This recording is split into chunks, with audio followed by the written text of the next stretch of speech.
Olá, está começando mais uma edição do Direito Sem Fronteiras.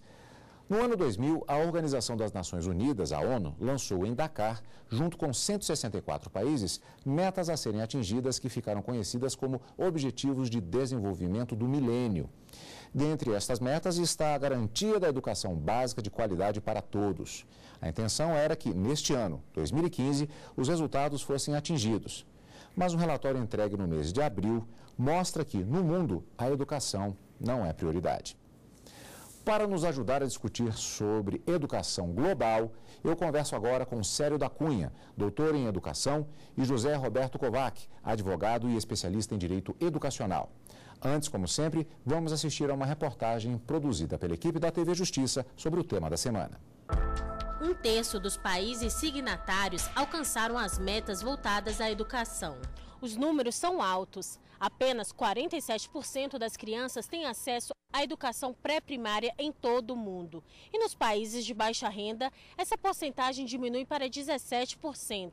Ou seja, 47 milhões de meninos e meninas estão fora das escolas. Das 6 metas estabelecidas, o Brasil atingiu 2. Universalizou a educação primária, particularmente para meninas, minorias étnicas e crianças marginalizadas, e alcançou a paridade e a igualdade de gêneros. Bom, antes de mais nada, eu gostaria de agradecer a presença de ambos aqui nos estúdios da TV Justiça para abordarmos esse tema, que quando falamos a respeito de educação, parece que isso dá uma ideia de atraso mundial, na medida até que se considerarmos que esse processo educacional, ele já vem principalmente desde as ideias iluministas e um processo que, na verdade, é bastante longo. As ideias de educadores que surgem a partir do século XIX permeiam todo o século XX e agora havia essa expectativa de cumprimento de metas para o milênio e agora, 2015, o cumprimento de algumas delas. Essa afirmação que foi feita agora no início do programa, de que a educação não é uma prioridade no mundo, é uma afirmação exagerada ou, infelizmente, é a grande constatação que fazemos a partir desses dados? Bom, eu entendo que sim, procede. Infelizmente, só verificamos até no próprio país, no Brasil, que as metas internas da educação, desde o Plano Nacional de 2001, não foram cumpridas. E agora atingimos um novo plano para a próxima década e já iniciamos com dificuldade de cumprimento. E acho que isso não é diferente, principalmente nos países subdesenvolvidos. E a pauta da educação ela é muito recente, na realidade, como preocupação e como prioridade no mundo. Professor, por que isso acontece? Bom, acho que é importante nós fazermos a seguinte afirmação. Quando a educação, a grande revolução da educação, que começa no século das luzes, você se referiu ao iluminismo, né? Quando a educação se estrutura, as escolas, né? Só que as promessas do iluminismo não foram cumpridas, né? Mas não foram cumpridas não por todos os países. Alguns países perceberam já no século XIX a importância da educação e tomaram as suas providências. Mesmo aqui no âmbito da América Latina, na Argentina com o Sarmiento, o Uruguai, né, e o Chile, a França, a Inglaterra. Lamentavelmente não foram todos os países que priorizaram a educação. Então, hoje nós estamos colhendo os frutos de uma omissão histórica. Em relação à educação básica, qual é o retrato que podemos apresentar em relação ao mundo e quais eram as metas especificamente nesse ponto que deveriam ter sido atingidas em 2015? Na verdade, assim como a primária, deveria ter a universalização do ensino médio. E isso, infelizmente, não aconteceu no Brasil, ao contrário de vários países, né? Vou pegar alguns exemplos, por exemplo, a Finlândia, que é um dos exemplos positivos, Finlândia, Coreia, mesmo a Espanha, quer dizer, o ensino médio, além de ter tido uma universalização muito grande, ele atingiu outras metas que foram muito interessantes, ou seja, o aluno começou a optar também pela educação mais vocacionada, ou seja, a educação profissionalizante, que no fundo é um pouco mais atrativa do que a educação mais voltada para conteúdo, né?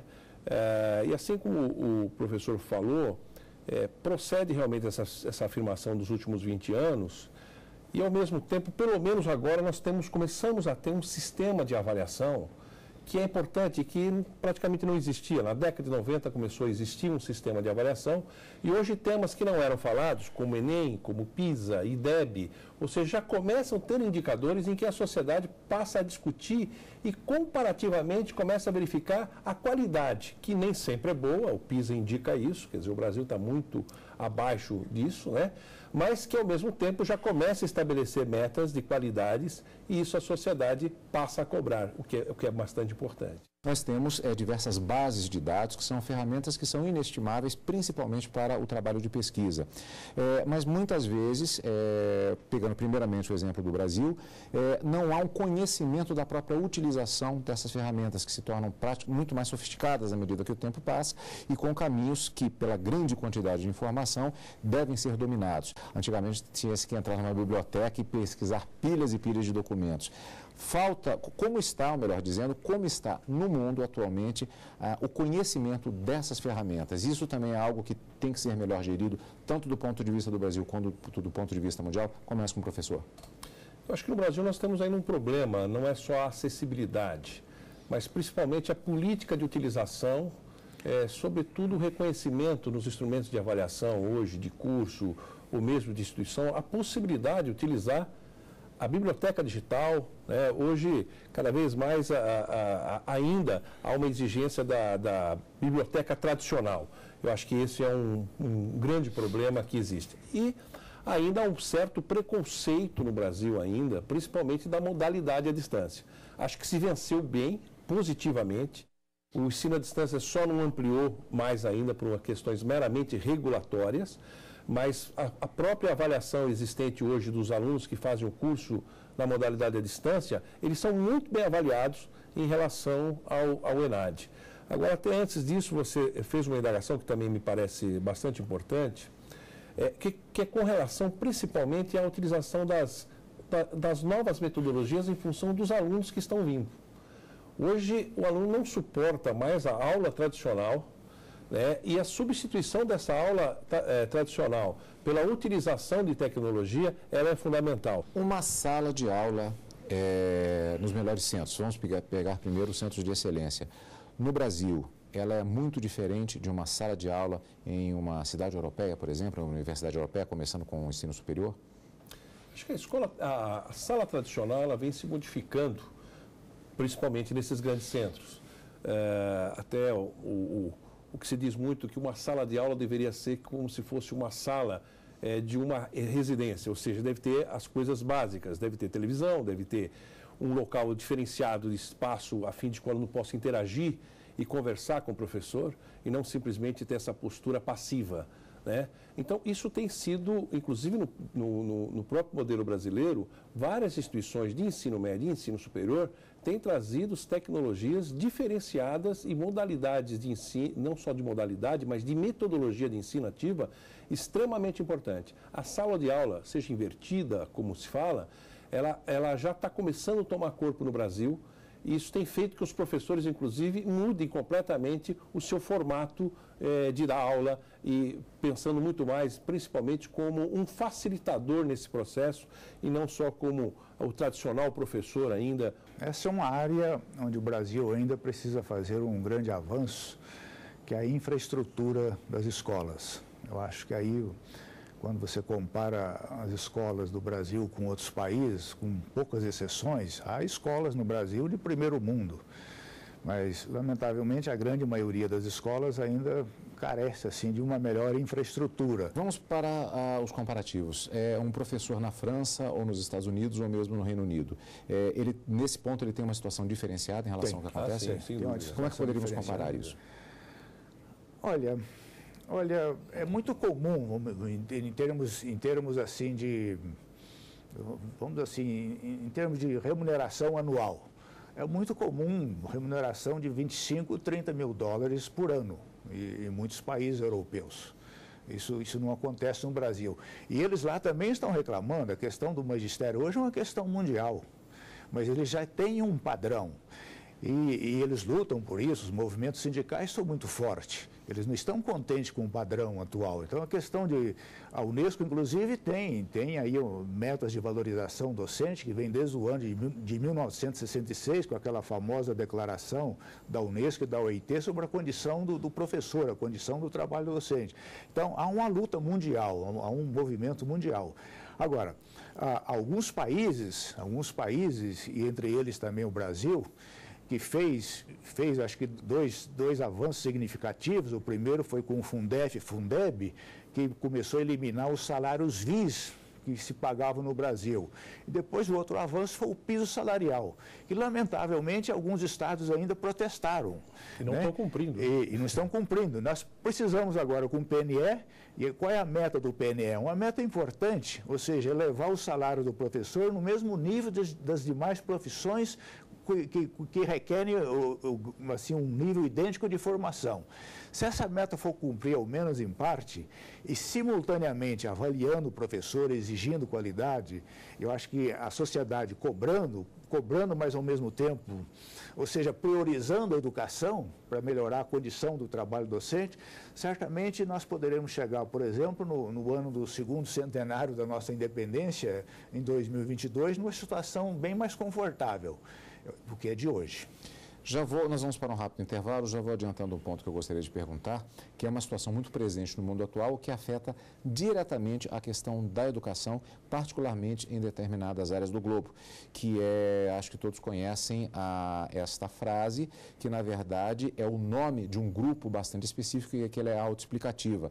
É o nome daquele grupo que tem como título, como nome de si mesmo, a educação ocidental é pecaminosa, o Boko Haram.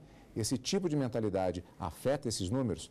Vamos fazer essa pergunta quando voltarmos, logo depois do intervalo, continuando com a nossa conversa sobre as metas da educação no mundo. Daqui a pouquinho, não saia daí. Vocês sabem qual data é comemorado o Dia Mundial da Educação? A. 28 de abril. B. 28 de fevereiro. C. 30 de março. D. 28 de março. A resposta vem depois do intervalo. Vem aí a 20ª Jornada Internacional de Direito, nos dias 12 e 13 de junho, em Gramado, Rio Grande do Sul. O evento é voltado tanto para estudantes quanto para profissionais e oferece vagas limitadas. Informações e inscrições pelo site.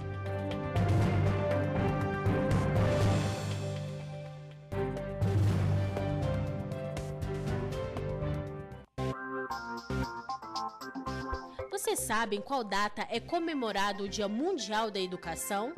A resposta correta é a alternativa A, 28 de abril. O Direito Sem Fronteiras está de volta com a nossa conversa sobre as metas da educação no mundo. Eu gostaria de fazer a pergunta que eu já adiantei no bloco anterior, que é referente a esse fenômeno triste que acontece do terrorismo internacional e especificamente do grupo denominado Boko Haram, cujo nome, como ele se intitula, já é autoexplicativo em relação ao nosso tema de hoje. O Boko Haram significa a educação ocidental é pecaminosa. E isso é um elemento de atraso, particularmente naquelas populações que já são muito carentes, naquela região da Nigéria e mesmo nos países que estão sendo atingidos por essa guerra que acontece, inclusive com relação ao Estado Islâmico. Isso é um processo de retrocesso, é uma visão que prejudica ainda mais populações já carentes? Não tenho dúvida que sim. Porque você acaba criando restrições, né, de natureza ideológica, até de formação. Não precisa muito longe, vamos falar da mulher estudante, da mulher votante. Tudo isso se cria, ainda tem restrições, e isso é a falta efetiva de uma educação melhor compreendida do ponto de vista da formação do indivíduo e principalmente da igualdade dos gêneros, né, e uma educação ocidental. A educação, há alguns pressupostos na educação que eles são fundamentais. Por exemplo, quando na República Brasileira, a República separou a educação da religião, é fundamental. A educação ela tem que ser laica, daí a importância da educação pública. Religião não pode misturar no meio, nós temos que educar o cidadão. Isso vem também da Revolução Francesa. A educação pública, formar aquele cidadão pensando no coletivo. né? Então, esse é um dado importante. E muitos países, por exemplo, muitos países do Oriente ainda, há um componente muito forte da religião. E isso aí prejudica um pouco a educação, prejudica a abertura de mentes. Aí eu queria me reportar a uma famosa comparação feita uma vez por um historiador da educação da França, comparando inclusive a Grécia, que é um sistema aberto de educação, aquilo que vem de Sócrates, vem dos filósofos gregos e que foi incorporado no Ocidente. A filosofia da educação aponta para o desconhecido, para a criatividade, para sempre investigar novas coisas, sempre buscar a verdade. Diferentemente daquelas filosofias ortodoxas que fecham a mente humana. E isso aqui é perigoso. A grande educação, a grande filosofia da educação está em Paulo Freire. É a emancipação mental das pessoas, emancipação intelectual, formar mentes livres e mentes democráticas. E nesse sentido, veja bem o seguinte,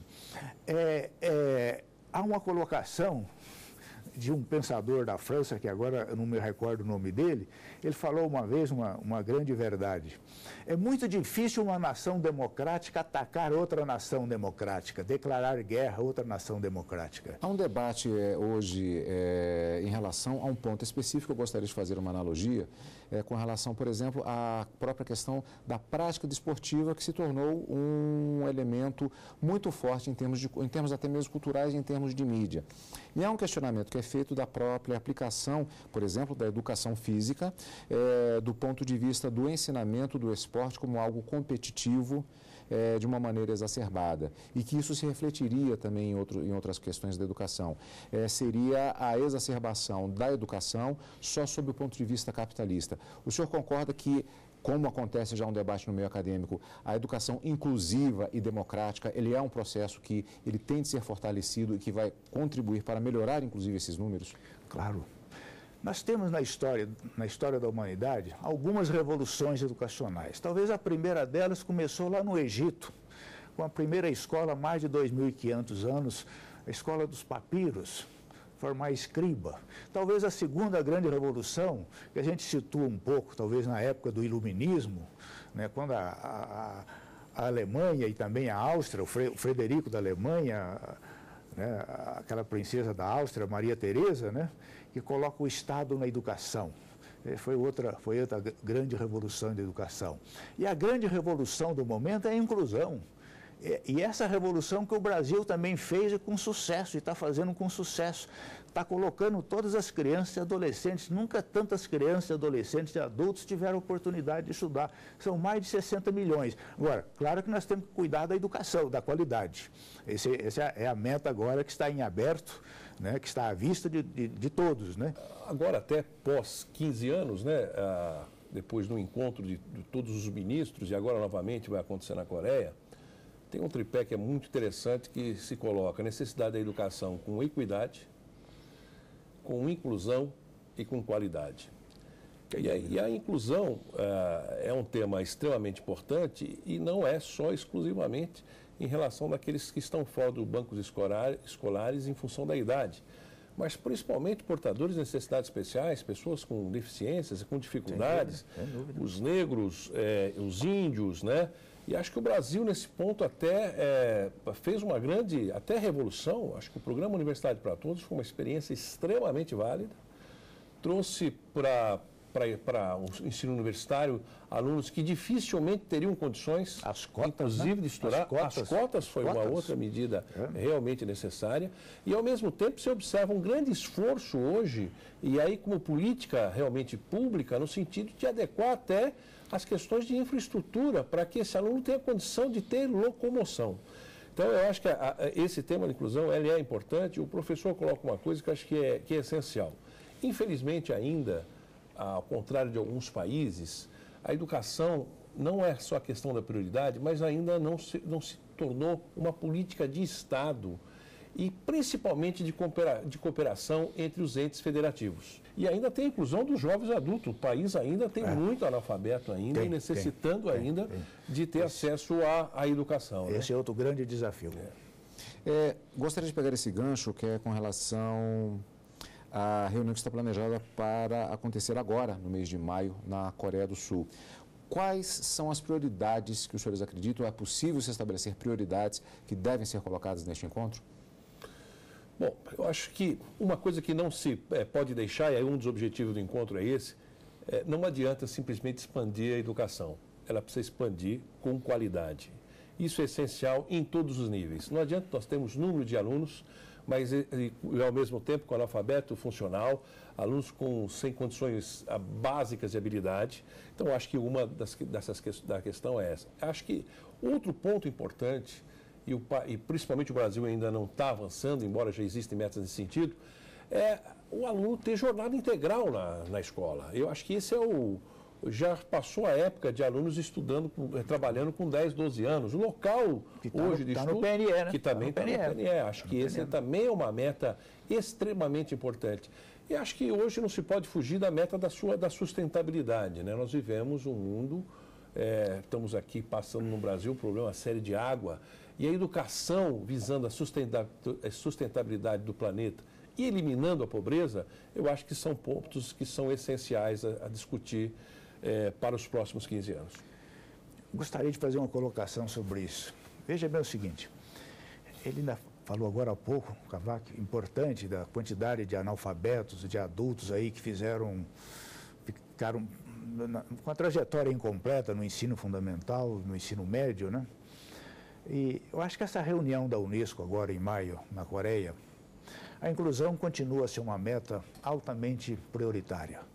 Eu acho que a educação ela abre os olhos. A criança entrou na escola, começa a ver o mundo de uma forma diferente. Então, realmente é um dos instrumentos mais revolucionários, é a apropriação de conhecimento. Então, essa meta vai continuar. Agora, além dessa meta aí, é importante, eu acho que uma revolução em termos metodológicos da educação. Que tipo de revolução? Olha, Cavaco falou na sustentabilidade. Hoje o futuro do planeta está em risco, está sob risco, o futuro planetário. São várias reflexões dos melhores pensadores do mundo, têm alertado para isso. Então hoje nós não podemos perder nenhuma oportunidade para que todo cidadão tenha algum tipo de conhecimento. Se ele pode estudar 20 minutos por dia, então nós temos que ter um programa educacional para que ele estude só 20 minutos. Por que eu estou dizendo isso? Porque só assim nós vamos conseguir criar várias janelas e abrir várias portas para que todas as pessoas no mundo inteiro possam ter algum tipo de educação. Nem que seja, ou seja, em graus e modalidades diferentes, mas é fundamental. Por que isso? Vamos, por exemplo, um caso recente agora, eu acho que é um exemplo contundente, em São Paulo. Olha, São Paulo nesse momento, qual é a cultura que São Paulo precisava nesse momento? Uma cultura sobre a importância da água, que a escola precisa prover. Então nós precisamos cada vez mais uma educação ligada à vida, ligada ao mundo contemporâneo. É uma educação como pensava aquele bom filósofo americano, Dewey, né? O Dewey sempre dizia o seguinte, olha, educação não é uma preparação para a vida, é a própria vida. Então nós não podemos perder nenhuma chance de dar algum tipo de educação para todas as pessoas. E nesse sentido, especificamente no Brasil, a educação de jovens e adultos, ela precisa mudar porque senão nós não vamos conseguir hoje eliminar esse abandono que existe nos programas de jovens e adultos, programas de alfabetização. As pessoas muitas vezes trabalham o dia todo, só tem 1 hora para estudar à noite ou meia hora. Então nós precisamos criar uma pedagogia diferenciada para poder oportunizar algum tipo de educação para aqueles que não a tiveram na idade certa. Até o senhor falou uma coisa e me lembrou outra também interessante. Hoje as gerações estão cada vez mais saudáveis e as pessoas vão demorar cada vez mais para morrer. O que significa dizer que a educação continuada tem que hoje se tornar muito presente e necessária, né, para que esses temas que são novos, né, temas importantes e de tecnologia, de sustentabilidade, seja atingido para toda a sociedade e não se restringe a uma elite. Acho que isso é importante. Valores que, na verdade, são universais. São valores universais. Eu queria agradecer muito, fico muito honrado com a presença de ambos para falar desse tema que é fundamental, na verdade, para todo mundo, mas infelizmente nosso programa está chegando ao fim e nosso Direito Sem Fronteiras de hoje. Hoje eu conversei com Célio da Cunha, doutor em Educação, e José Roberto Kovac, advogado especialista em Direito Educacional, sobre as metas para a educação no mundo. E você quiser participar do nosso programa, envie a sua sugestão para o e-mail direitosemfronteiras@stf.jus.br. Você também pode rever esta e outras entrevistas no site. Basta acessar www.tvjustiça.jus.br. Até a semana que vem. Tchau!